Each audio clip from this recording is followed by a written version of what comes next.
Hello everyone, and welcome to another episode of the Daily Gwei Refuel, where I recap the latest news in the Ethereum ecosystem. I'm your host, Anthony Sassano, and today's the 30th of July, 2024.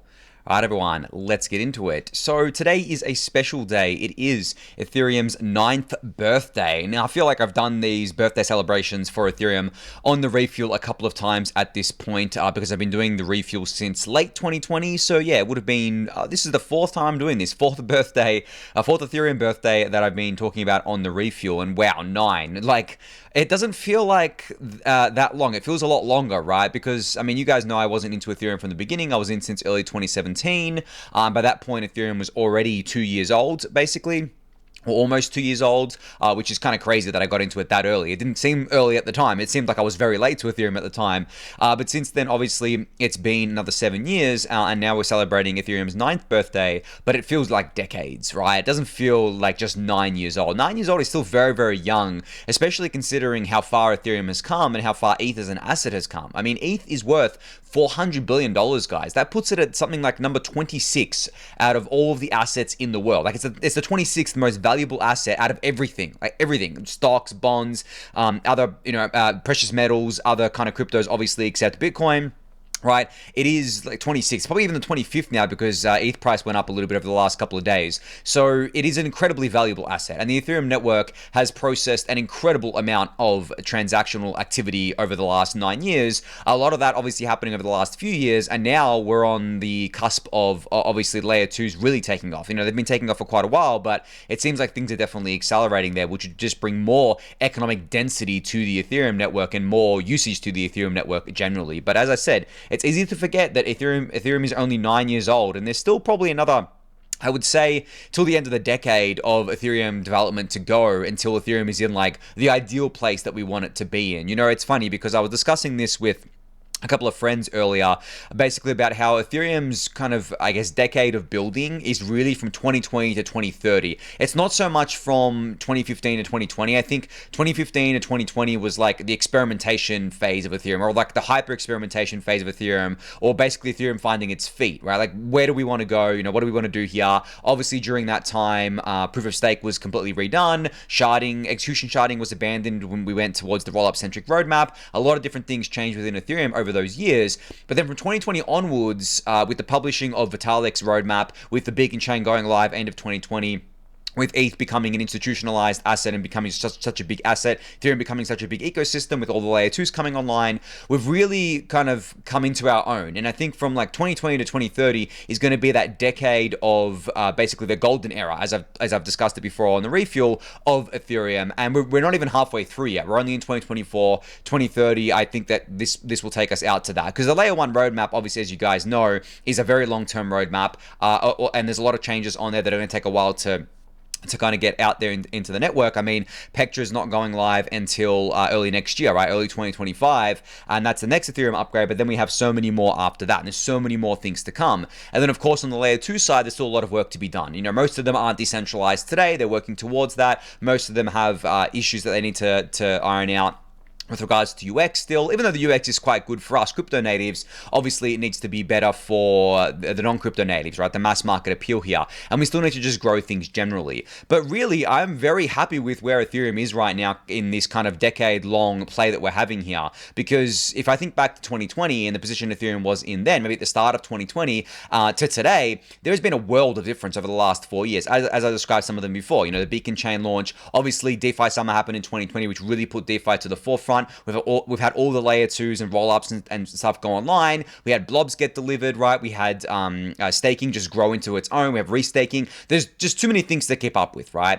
And that is, as I said, we're not even halfway through the decade yet, and there is still a lot to go from here. But that's what makes it so exciting. That's what makes it so interesting to be involved with the Ethereum ecosystem over really any other ecosystem. I don't know of any other ecosystem that has such a long-term roadmap and that has been executing on it in such a strong way for such a long time. That is exciting to be in because of not just the technical roadmap, but also the cultural and social values and the community aspect of it too.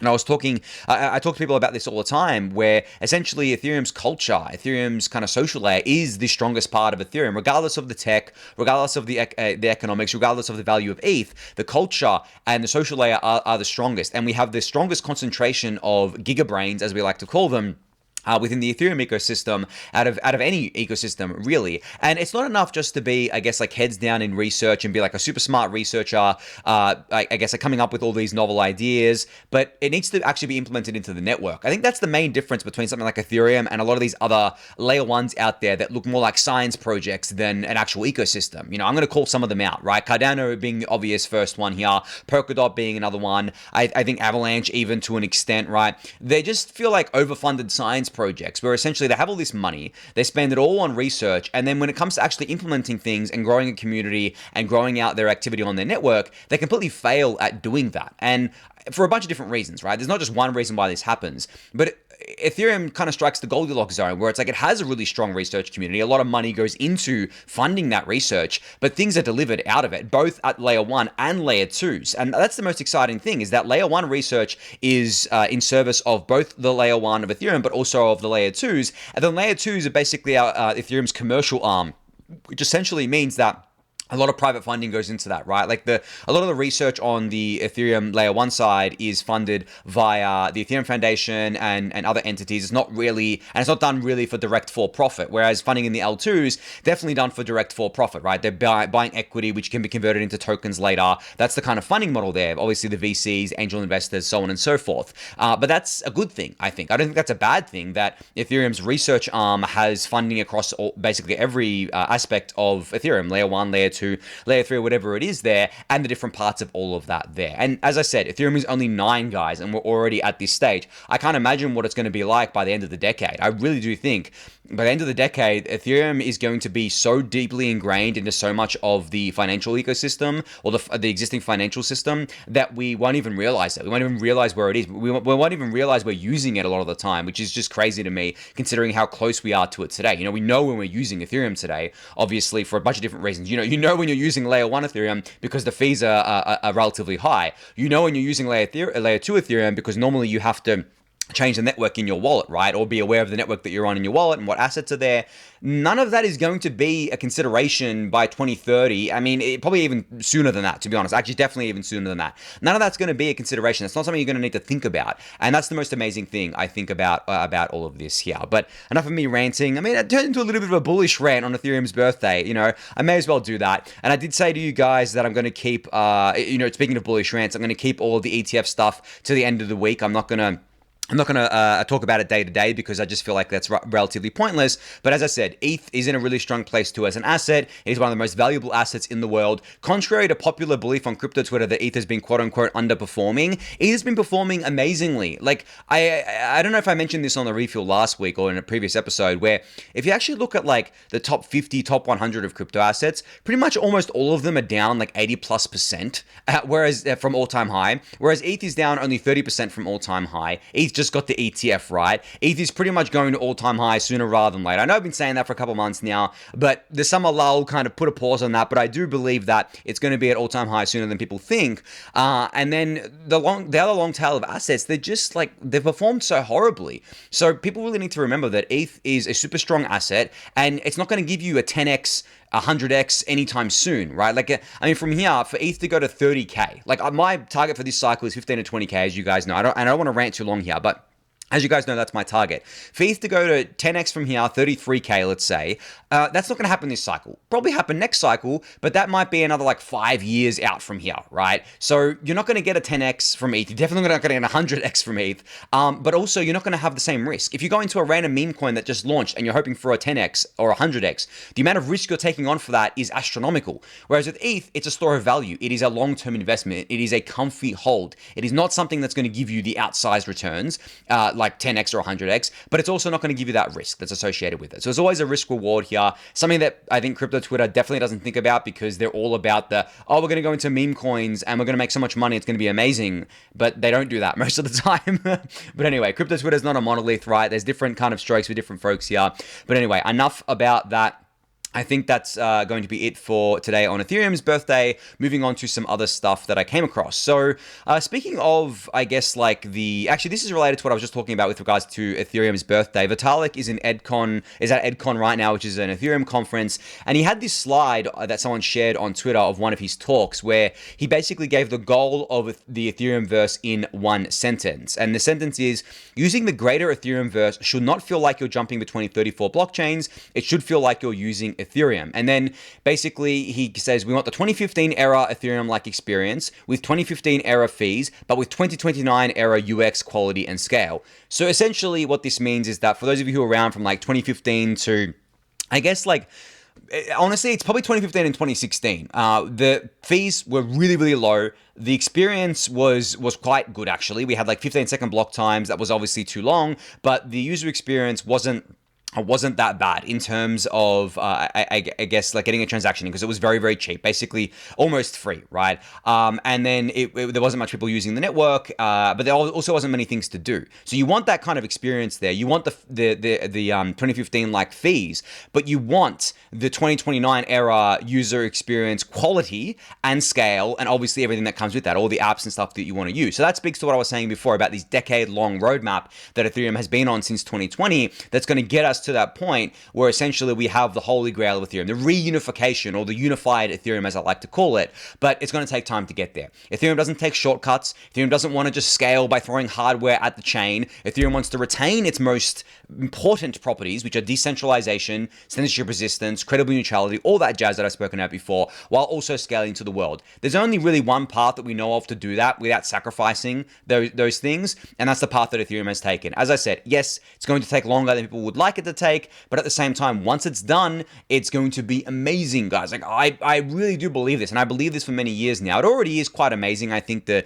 user experience, if you're using like Rabby and you're on an L2, the UX is pretty good. Like for a crypto native, for someone who knows how to navigate these things, the UX is actually pretty good. But obviously for the mass market, the UX has to be a lot better. It can't just be what it is today, and that's going to come. And obviously jumping between chains is definitely not ideal. You guys know my opinion on this. I don't think it's like the most critical. Like, I honestly don't have like such a sour view on it that other people do, because I do believe that there's that long tail effect where it's essentially that, well, if there's like 2-3 major L2 ecosystems, we're already seeing that play out. Arbitrum's number one, Base is number two, right? And then Arbitrum is part of their own kind of like super chain. Base is part of the Optimism super chain. But then communication between those will also happen. And we already have bridges that are relatively fast. I know it's not the best UX in the world. I'm not making excuses here, but I also don't think it's as bad as people make it out to be, honestly. And I feel like if you are on L2s, it's because you don't want to pay the high fees on L1. These L2s already have so much liquidity for you, and they really do have a lot of the same apps on them. So I really don't, like, I don't know, I feel like it's an overblown thing here. Not to say that we shouldn't work towards making sure that we reunify everything, but I feel like people are acting like it's a death knell for Ethereum or it's a deal breaker for Ethereum when it isn't, because we know that layer 2s have been growing so rapidly over the last few months especially. We know that the Ethereum ecosystem generally is continuing to grow. We know there's a lot of work on reunifying things. So I think that it's just overblown for the short term and definitely underpriced for the long term. At least that's my view on things there. All right, just wanted to put this on your radar. ETHStaker has introduced the ETHStaker Deposit CLI, and they say here, the staking deposit CLI has long needed some critical features for better staking user experience. ETHStakers Remy Rory and Valafar have developed the ETHStaker Deposit CLI and are starting the audit process on it so we can get these features to stakers. And just for context here, the staking deposit CLI is a critical tooling for stakers to get up and running and was developed by the EF before the launch of the Beacon chain. So solo stakers among us will probably be aware of this tool and probably have used it before. I know I definitely have, but as was mentioned in the tweet, they want to add some more features to this, and they've listed the features out here. Essentially, there's going to be new features like prompting for a withdrawal address, so that you do that within the deposit CLI without having to do that outside of that. The ability to create an exit message and perform a voluntary exit for your validators. That's pretty important, actually, because of the fact that if you don't do this and then you lose access to your validator keys, it could be up shit creek. Definitely don't want to be there.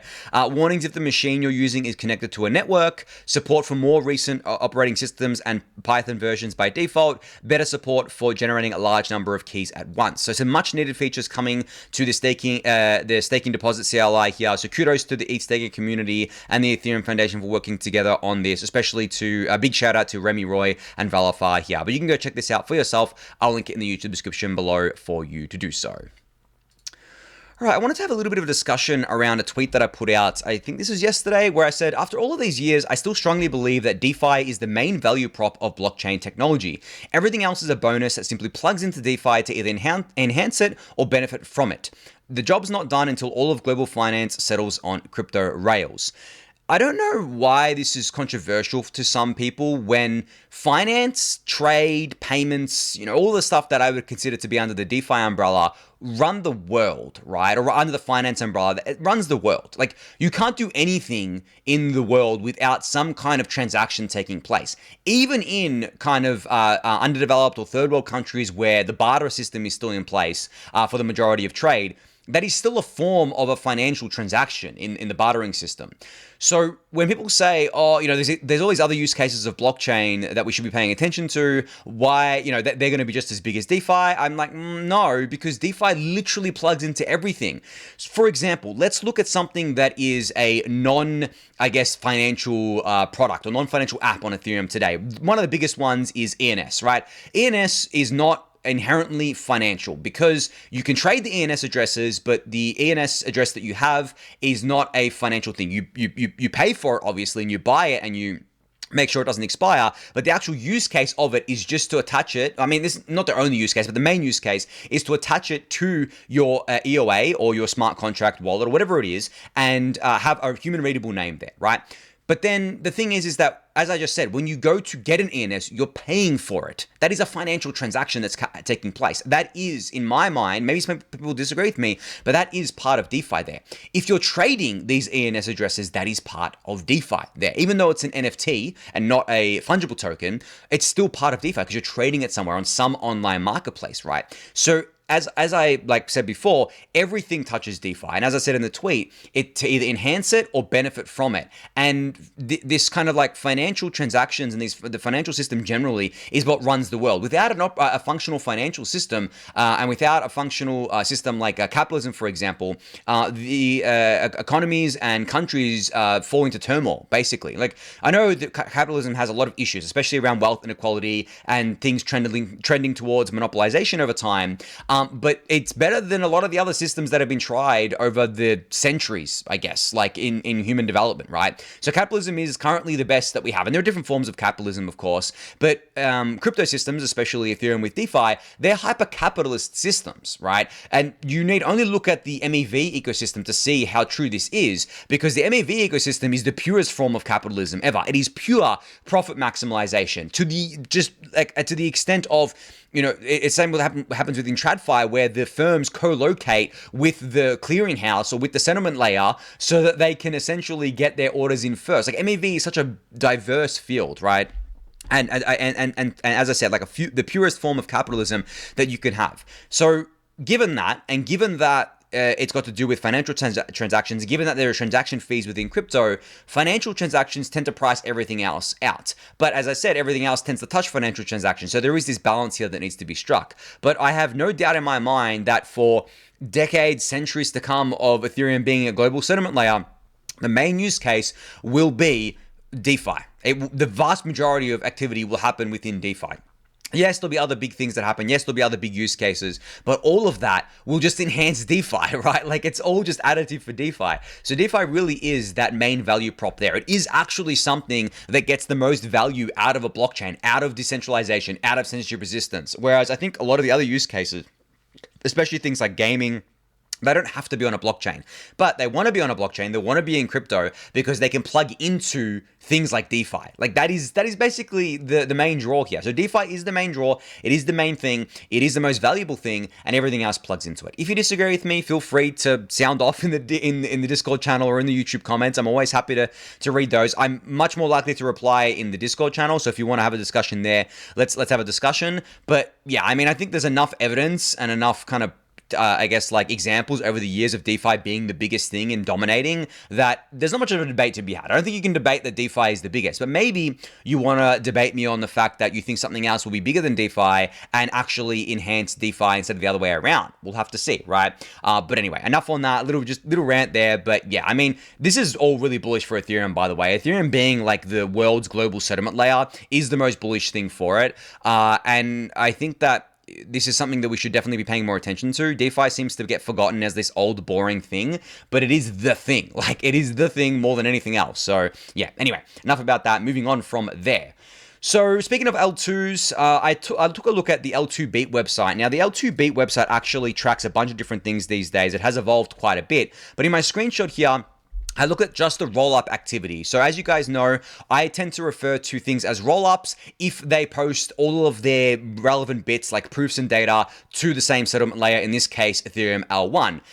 And I tend to refer to other things as just layer 2s, like things that use off-chain DA. So what I've done in this picture, or in this image on the L2B website, I've just looked at roll-up only activity. And you can tick this here, and you can see that includes chains like Arbitrum 1, Base, OP Mainnet, Blast, Scroll, Linnea, ZK Sync, Starknet, Mode, and Lisk actually in the top 10 here. It's funny, Lisk used to be a layer 1 and has become an optimistic roll-up. Man, my thesis on layer 1s becoming roll-ups just continues to age like fine wine. Like, I don't even know how I got that call so right, but I did. Anyway, enough gloating. But yeah, if you go to the activity tab here and click rollups only, you can see that the rollup activity is at all-time high. And if you untick it, you can see that all layer 2 activity is at all-time high as well. But I just wanted to look at rollups because this, if you untick it, you've also got Zai in here, which is an L3 that settles down to Arbitrum 1, I believe. And then you've got proof of play as well. I think one or both of these settle down to Arbitrum 1, but they definitely settle down to an L2 here. But I believe they store their data kind of off-chain. But yeah, rollups only, it's at all-time highs, basically. You can see here, and it just keeps going up. And, you know, the other website that you guys know that I love looking at is rollup.wtf. It is a real-time TPS website, so it's not going to give you historical data or anything like that. I'm sure they're going to integrate that at some point. But this has been hovering between, usually when I look at it, it's like 250 to 300 TPS. It's slightly lower at 240 TPS at time of recording. But that includes Zai, right? That's not just rollup. So if I expand this and I just basically include settlement being Ethereum here, this will just show rollups only, and it's about 100 TPS, which is pretty amazing. Like, this is including Ethereum L1, not just the L2s. But I mean, you can see here Base doing 32 TPS, Arbitrum 1 doing 22, Ethereum L1 14, Tyco 10. And you guys know that I think that TPS isn't the best measure of activity generally, but it is one of many. And you know, it's not just TPS going up, it's also TVL going up, just general activity like stablecoin activity going up. So taking that all together, it's very obvious that layer 2s are continuing to grow, which is what we like to see here.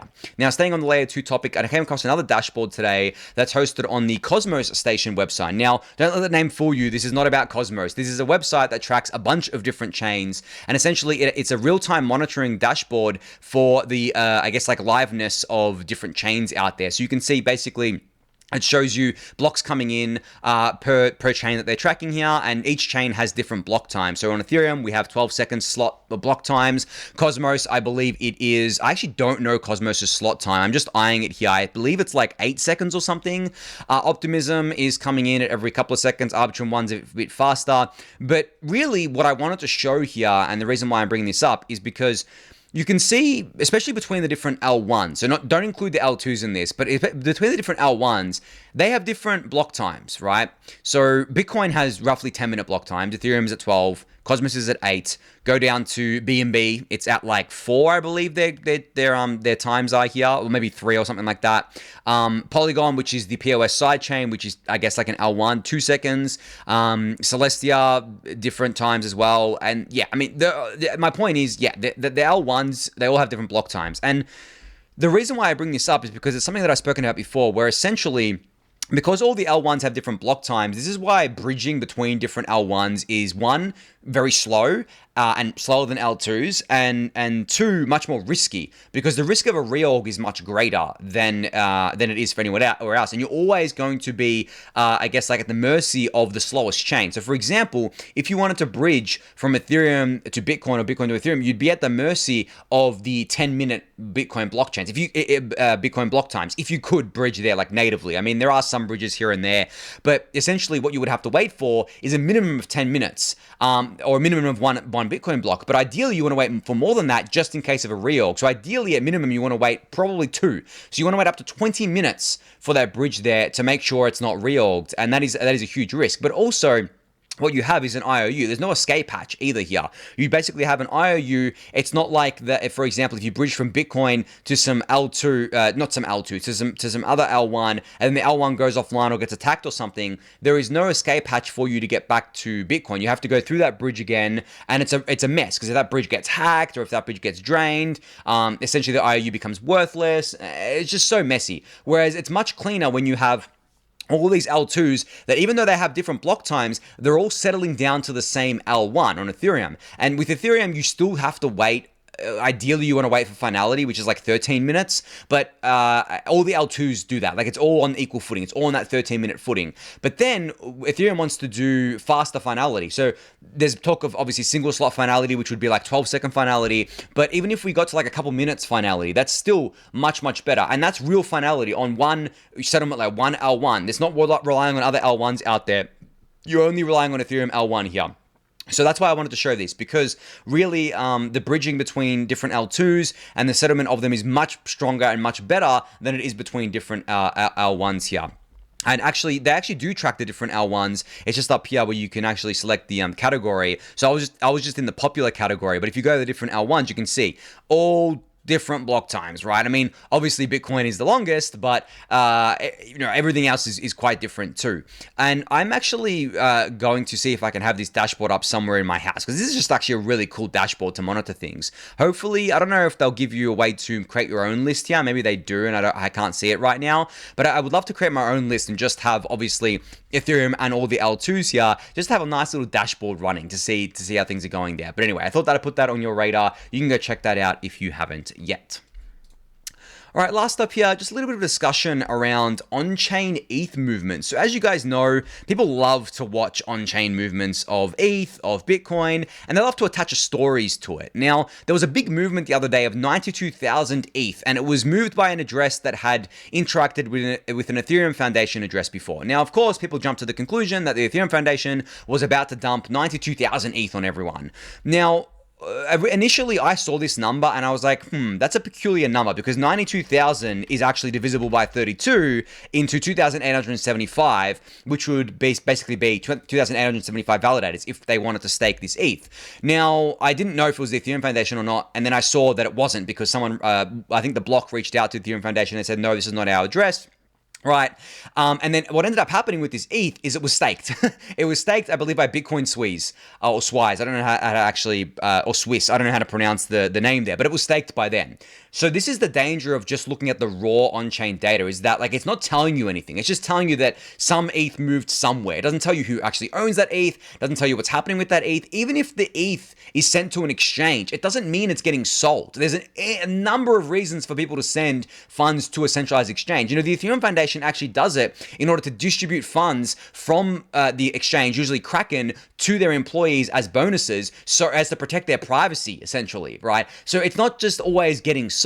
So these narratives that form around this is always funny to me, because people are like, I'm going to panic, all this ETH's getting dumped on me, when in reality, that's not the case. And there was actually one today where I think up to $2 billion of BTC, the Silk Road seized BTC, was moved on-chain onto Coinbase. And people were like, oh my God, the US government is dumping on us. But in reality, it was just them moving it to Coinbase to custody it, because Coinbase has custody services, right? Like, as I said, don't take this stuff at face value. Make sure that you get additional information before panicking or before being like, oh my God, we're getting dumped on, whatever, blah, blah. It's like most of the time not actually that. There is so many different reasons for coins to move around for things to happen here. And also, whales play games with this too. Market makers, whales, they play games where essentially they know that people are watching this, so they might do a big transaction and then be like, oh, okay, if we do this big transaction, it's going to spook the market, and then we can kind of scalp this, right? There are a lot of games being played here, especially when so many people are watching these things. So just keep that in mind. Keep in mind that whenever you see a large on-chain transaction or on-chain movement happening, you need to get additional context before coming to a conclusion. And I feel like that goes for everything in life. Like, reading a headline and then drawing a conclusion is like the worst thing you can do. So just generally, not just within crypto, but everything. So make sure that you're always like checking the context, double checking the, I guess, like headline, the body of the text and everything against other stuff, especially when it comes to crypto and Ethereum. Feel free to just ask me or ask in the Daily Gwei Discord channel for essentially like a clarification on things, because there's a lot of bad information out there about Ethereum, and it's very easy to get the good information if you know where to look. And I believe the Daily Gwei Discord channel is actually one of the best places to get it. There are a lot of engaged Ethereans there. They care about the truth as much as I do. So if you are coming across these things and you're wondering what's true and what's not, just come in there. There's a link to the Daily Gwei Discord channel in the YouTube description below. Friendly bunch of people in there. We're always happy to help you. So definitely go join that. But I think on that note, that's going to be it for today. So thank everyone for listening and watching. Be sure to subscribe to the channel if you haven't yet. Give it a thumbs up, subscribe to the newsletter, join the Discord channel, and I'll catch you all on probably on Thursday actually at this stage. I probably won't do one on tomorrow because I missed yesterday's episode. So yeah, probably on Thursday. So yeah, thanks everyone.